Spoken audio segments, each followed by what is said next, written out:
Hello students, today I am going to explain the transportation of substances in plants and animals for class 10.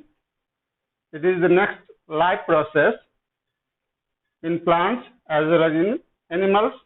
So first of all, we discuss transportation of substances in human being, that is blood vascular system or circulatory system.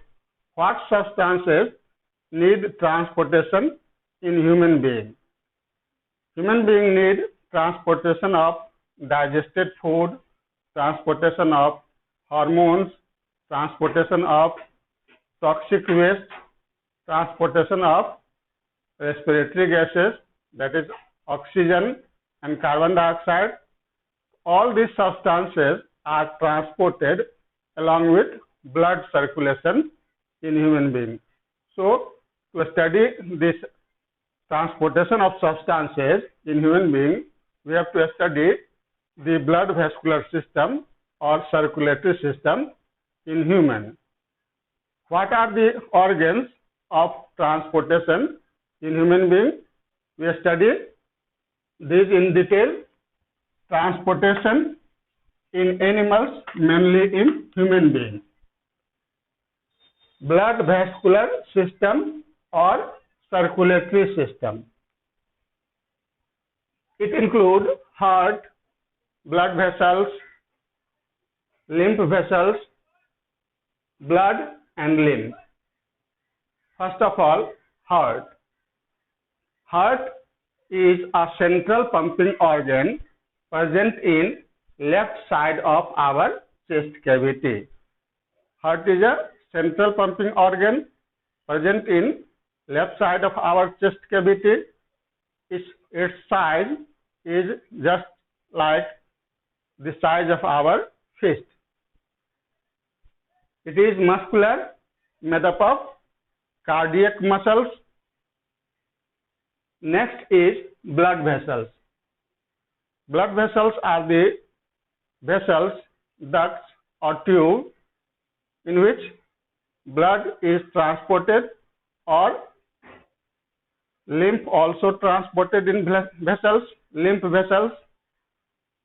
So, when the blood or lymph transported in closed vessels, it is called closed circulatory system.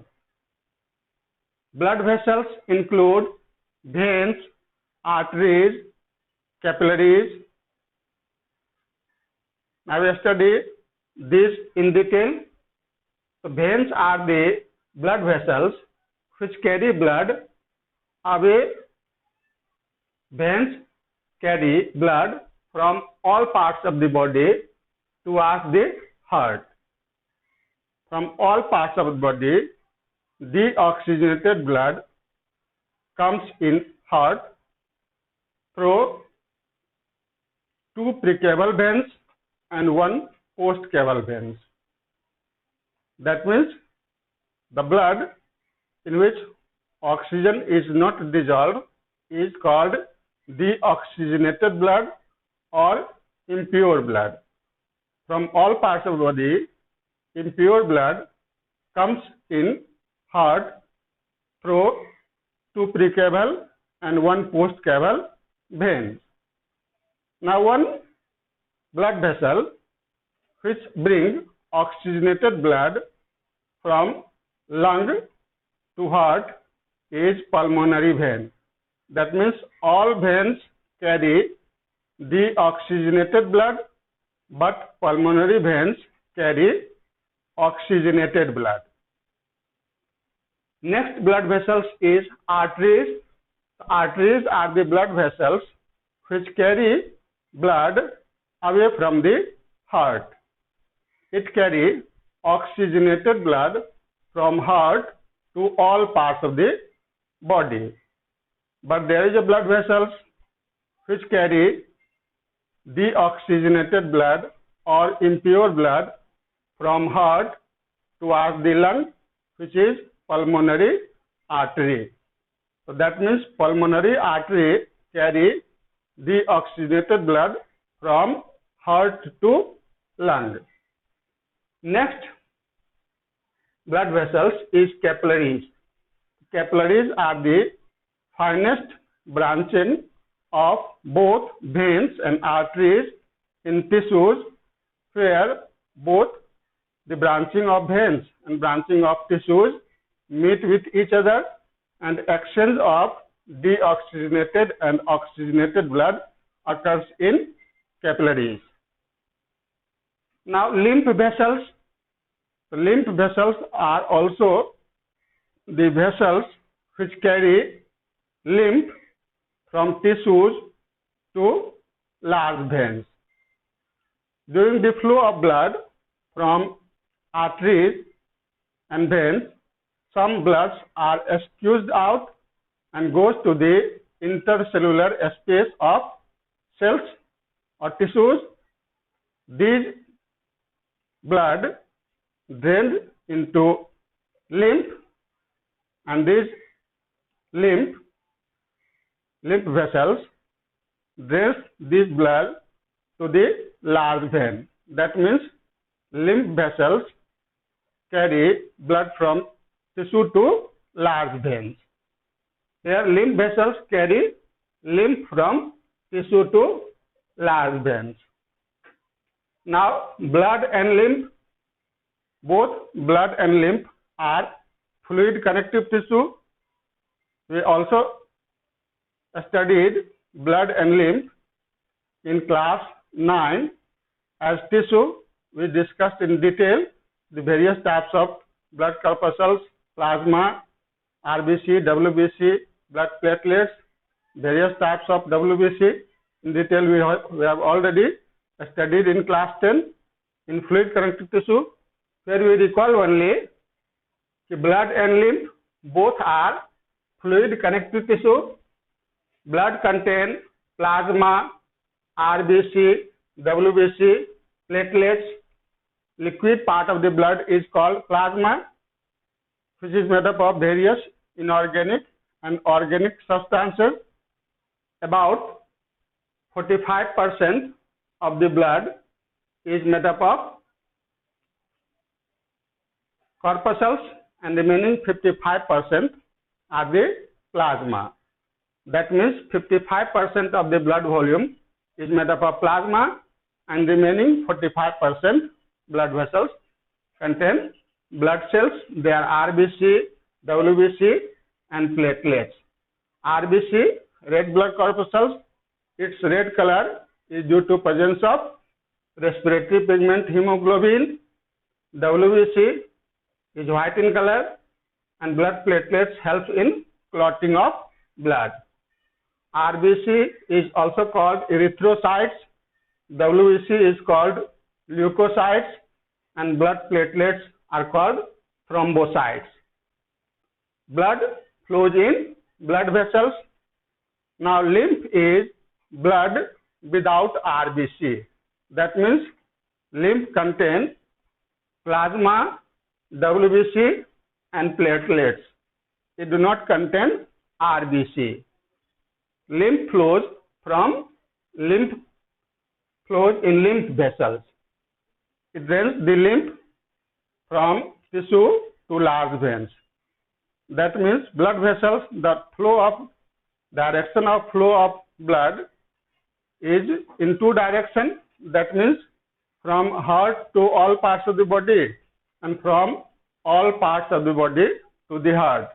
But the flow of lymph is unidirectional. That means lymph flows from tissues to large veins. Now we study the blood groups and the blood transfusion in detail. Now we study blood groups, that is ABO grouping. Blood cell has an envelope of protein called antigen, and when a foreign particle or bacteria enters in our body, then blood cell secretes a kind of protein which is called antibody to fight against the disease causing germs, bacteria, or foreign particles.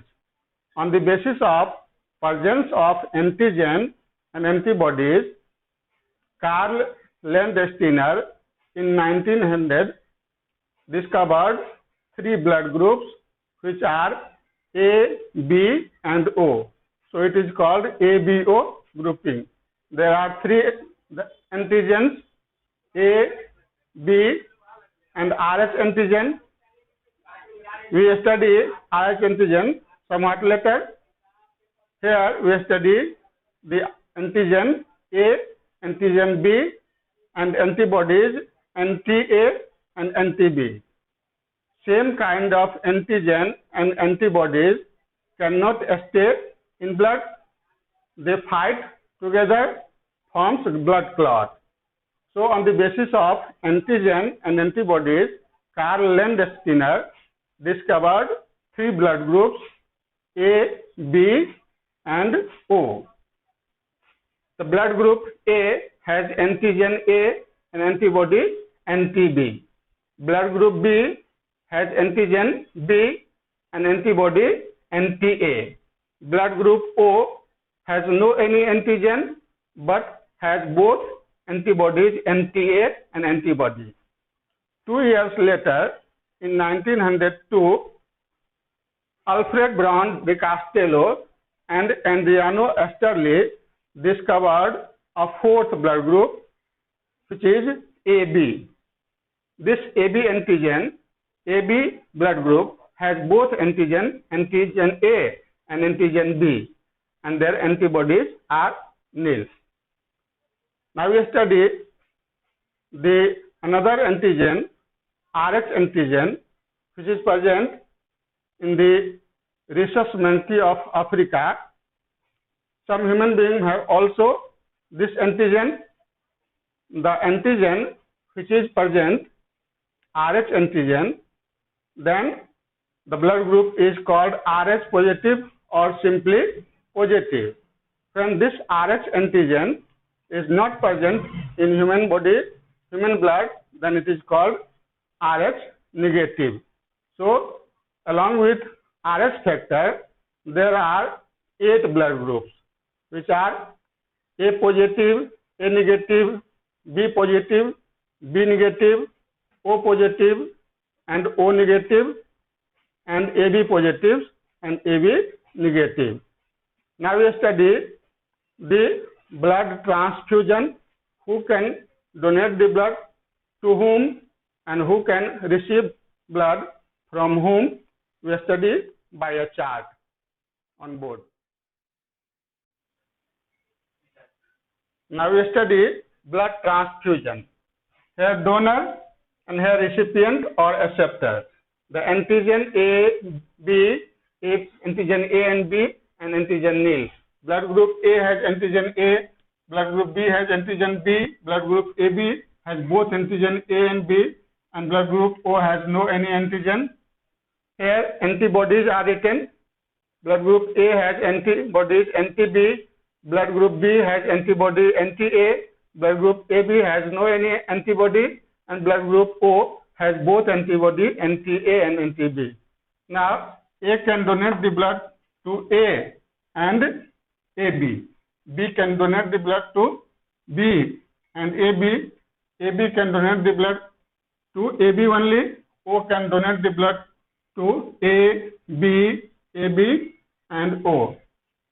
On the basis of recipient, A receive blood from A and O, B receive the blood from B and O. Blood group AB receive blood from all the blood groups A, B, AB and O, while blood group O receive only blood group from O.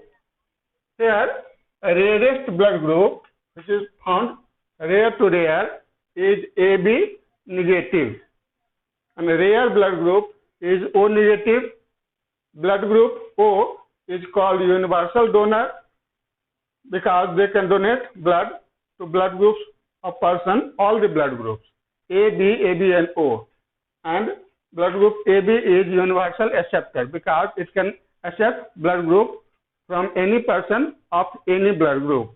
One point to be clear, for the purpose of blood transfusion, that positive blood, that is Rh positive blood, cannot be given to negative blood groups because Rh positive antigen is a foreign particle or bacteria, just like bacteria, and they fight together and forms blood clot.